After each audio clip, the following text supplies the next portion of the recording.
तत्पुरुषाय विद्महे वक्रतुण्डाय धीमहि तन्नो दन्तिः प्रचोदयात्। ॐ साईश्वराय विद्महे सत्यदेवाय धीमहि तन्नः सर्वः प्रचोदयात्। ॐ जयन्ती मंगलकाली भद्रकाली कपालिनी दुर्गा क्षमा शिवदात्रे स्वाहा स्वधा नमोस्तुते। ॐ शांति शांति शांति।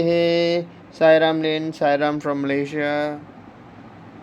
Sairam Sharma, Sairam from New Zealand. Thank you, Swami, for allowing Sharma and I to reveal a story I have never revealed before. And I think it will catch your interest because the title of the talk is, I Don't Want to Marry Her.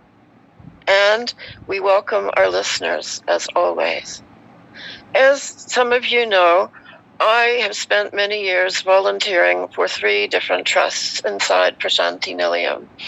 And I was on staff as a volunteer, as I said, but I was on staff for quite a number of days whenever I was in the ashram, sometimes months, sometimes weeks. And so I became quite used to slipping into office life.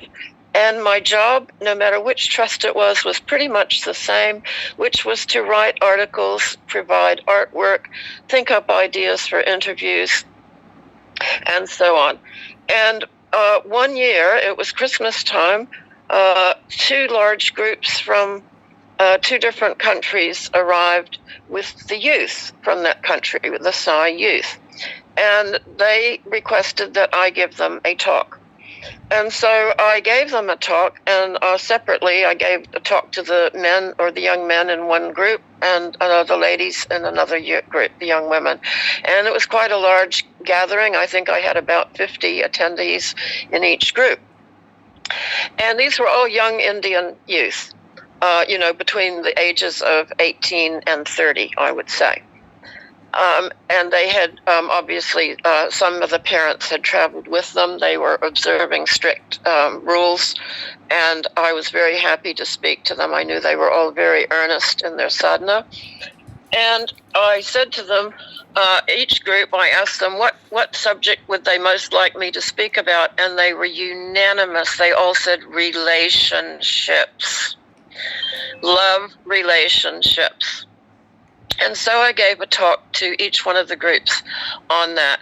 And then I went to the CEO of that particular trust, and I said, look, we have had over 100 Sai youth here. They all want to know about relationships and love problems. Could we do some stories on this? And he looked at me squarely in the eye. Now, this man was very close to Swami. And he said to me, Sai devotees don't have love problems. And I was astonished because I felt like saying, look, I've just spoken to 100 Sai devotees and they've all got love problems. He said, I don't. He said, no. And that was the end of that. So no program.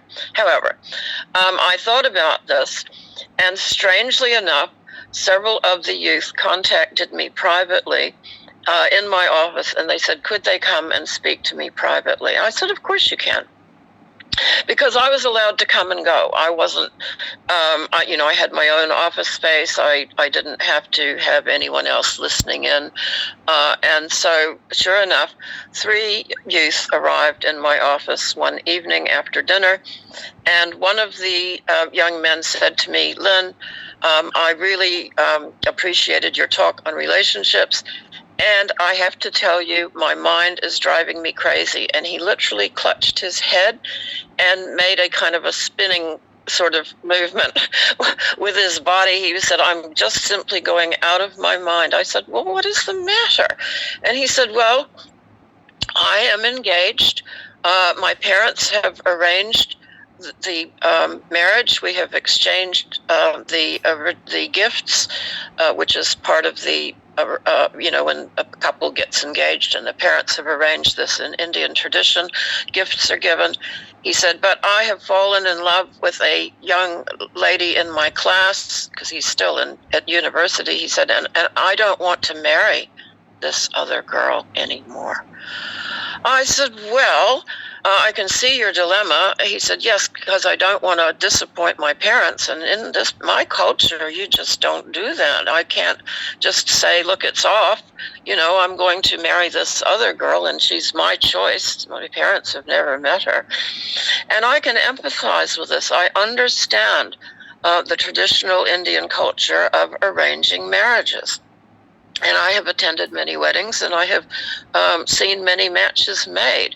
And so I could really understand this young man's dilemma. And he said, I thought everything was going to be fine because our parents are from the same caste and the same country and all of this, and we're all in the same profession, but it's just not going to work for me. I can never love this girl I am engaged to. And I said, well, we are going to have to pray to Swami on this one, because Swami is an excellent matchmaker, and Swami will be well aware of your difficulty. And he began to describe the lady that he was engaged to. And I suddenly remembered, oh my goodness, an associate of mine that I know overseas told me that her daughter had just gotten engaged. And I thought, could it possibly be her? And the more the boy described this young woman, the more I realized, indeed, this is the daughter of my friend.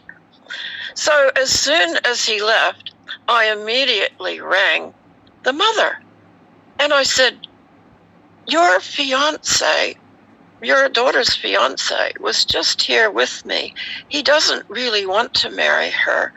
He's fallen in love with someone else. And the mother said, oh my God, my daughter doesn't love him either. She wants to get out of this marriage just as much as he wants to, by the sound of things. Let me think what I can do. And she found a culturally acceptable way for the engagement to be called off. Now, look how Swami works. And that both of the young people went on to meet their true love and were married within months of each other, but to someone else, and the one they were destined to marry. Swami knew. In fact, I felt his presence so strongly in my office while this young man was bearing his heart to me. Literally, he was pouring out his heart. And I remember looking at Swami's photo the whole time saying, Swami, you've got to help. You've got to do something. These are your children. And indeed, Swami did. And so everyone got to marry the one they wanted to marry. Thank you, Bhagwan. You're the best matchmaker in the whole wide world. Om Shri Sai Ram. Om Shri Sai Ram. Om Tasmat Karunya Bhavena Raksha Raksha Sai Ishvara. Hari Om Tat Sat Shri Sai Ishvara Arpanamastu. Om Shanti Shanti Shanti.